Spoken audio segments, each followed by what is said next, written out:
What do oil, corn, and gangs have in common? They are some of the United States' biggest exports to El Salvador. We're going to use a mass deportation of Salvadoran gang members to understand the connection between gangs and poverty. It won't surprise you to hear that gang neighborhoods are poorer than non-gang neighborhoods. For example, in El Salvador, households in gang neighborhoods are less likely to have access to the internet or less likely to own a car than households in non-gang neighborhoods. Individuals in gang neighborhoods are less likely to graduate from high school. But even though we know there's a discrepancy between these neighborhoods, it doesn't tell us why. Do gangs thrive in neighborhoods that are already poor, or do gangs make their neighborhoods poorer? It's like a chicken or egg problem, except to answer it, we don't have to go all the way back to the Big Bang. We just need a little boom. Let's go back to the 90s. Just as the Backstreet Boys were getting big, there were big problems for boys in Southern California's back streets. There was a violent feud between two gangs, MS-13 and 18th Street. Many of the members of these two gangs were from El Salvador. During the 1970s and 80s, the Salvadorans fled a civil war in their home country that eventually claimed the lives of 70 to 80,000 people and displaced over 1 million people from their homes. Facing discrimination from both Americans and other immigrant groups, many of these Salvadoran youth joined gangs for protection. But just as the gang feud was getting fiercer than a celebrity death match, the federal government passed new legislation that allowed California to deport the gang members. This deportation is going to help us solve the chicken or egg problem. As I explained in my video about North Korea, we can proxy for economic development using nighttime light activity. We can go to El Salvador's capital, San Salvador, and look at luminosity growth across neighborhoods. The neighborhoods where gangs would eventually be, and the neighborhoods that eventually would not have gangs, had luminosity growth that looked similar before the mass deportation. But after the gangs arrived, luminosity in gang neighborhoods grew slower than non-gang neighborhoods. It looks like gangs were making their neighborhoods poorer. But why?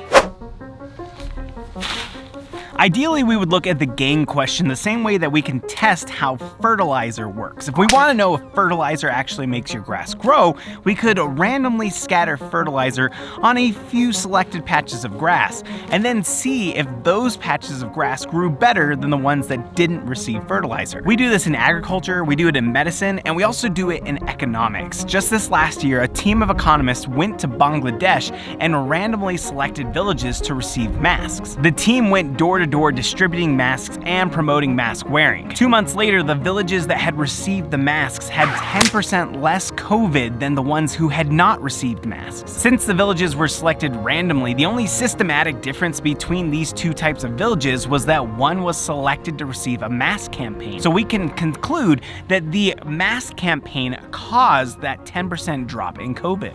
Unfortunately, we can't just randomly drop gangs into El Salvador's neighborhoods, but we don't need randomization to have causality. We can learn from non-random events too. Years ago, I was trying to treat this lawn with fertilizer, but I wasn't paying attention to how I was applying it. A few weeks later, my lawn looked like this. You can easily tell which areas got fertilizer and which ones did not. Even though the areas weren't chosen at random, we can still conclude that fertilizer caused the growth. Why? Well, if we were comparing my lawn to, say, my neighbor's lawn, we couldn't make that comparison because we do things differently. We have different watering schedules, we have different exposure to sunlight. It's hard to make a causal claim when multiple factors differ between our lawns. But on these patches of grass, they're right next to each other. They receive the same type of watering, they have the same exposure to sunlight. The only thing different between them is that one of them just happened to have fertilizer on it, and just a centimeter over, fertilizer didn't land. So what if, when the gangs got deported and landed in El Salvador, we saw the same things with neighborhoods?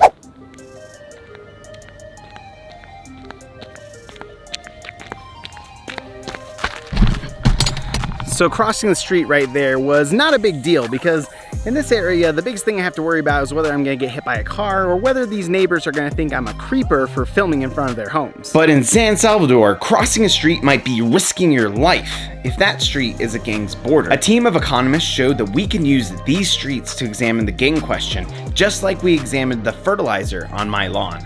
If you live on this side of the street in non-gang territory, then your average income is about $625 a month. But if you cross the street and lived in gang territory, then your average income would be about $325 a month. These are people living on opposite sides of the same street. They're practically the same person. Why are they so different?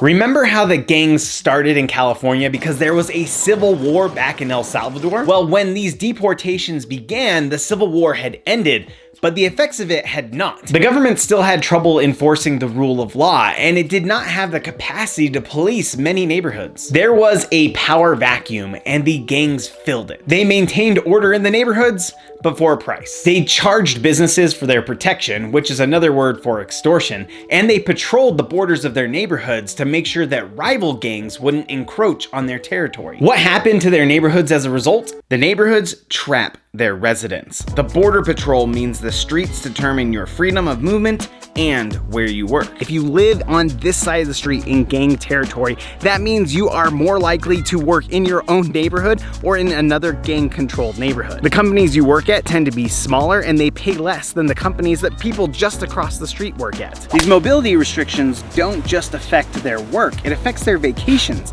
People in gang territories are less likely to have even ever visited the beach. So, gangs make neighborhoods poorer. What should governments do about it? One reason gangs are restricting mobility across their borders is because they're worried about rival gangs invading their territory. Maybe we could solve the problem by convincing the gangs not to fight each other. El Salvador tried this solution in 2012. The government helped negotiate a truce between the rival gangs, but within a year it was called off. Then in 2016, the gangs worked out their own non-aggression pact, an agreement to respect each other's territories. Immediately following the announcement, homicides dropped in half. This is the solution we wanted, right? Well, there was a trade-off. Since the gangs weren't fighting each other anymore, they could take resources away from protecting their borders and put it towards extorting more businesses. According to some research done by some of the same economists, the non-aggression pact increased extortion by something like 15 to 20%. And businesses had to make up that cost with extra revenue, so they increased their prices by about the same amount. These are businesses like grocery stores and pharmacies, goods that are in high demand by some of the poorest households. The decline in violence was a huge benefit, but it still came at the cost of the poor. What if, instead of convincing the gangs not to fight, the government stepped in and played a bigger role in the community? After all, many gangs arise because they provide better protection and services than the city does. What happens when the government provides better police services or listens to local needs and provides services like trash pickup? An experiment in Colombia gives us some hints. A team of economists in Colombia worked with local government service providers to increase the state's presence in some neighborhoods. They found the government's presence did not decrease the gang's presence. In fact, in many of these neighborhoods, the gangs doubled down on the territory. If the gang is supposed to be getting revenue from providing those services and the state comes in and competes with them, why aren't we seeing these gangs leave? Well, yes, gangs do get revenue through extortion by providing services that the government doesn't, but they also get revenue from other sources, which are often illegal, like dealing drugs. That revenue relies on the loyalty of the neighborhood, so when the state comes in and competes for that loyalty, the gang has to double down and win those citizens' hearts back.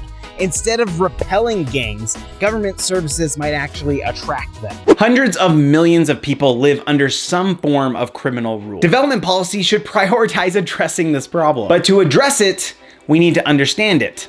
And right now, we just don't understand it that well. Maybe this is an area where you're going to contribute to economics. If you're interested in other ways that these types of groups affect society, then you should check out this video on how the Taliban manipulated Afghanistan's elections.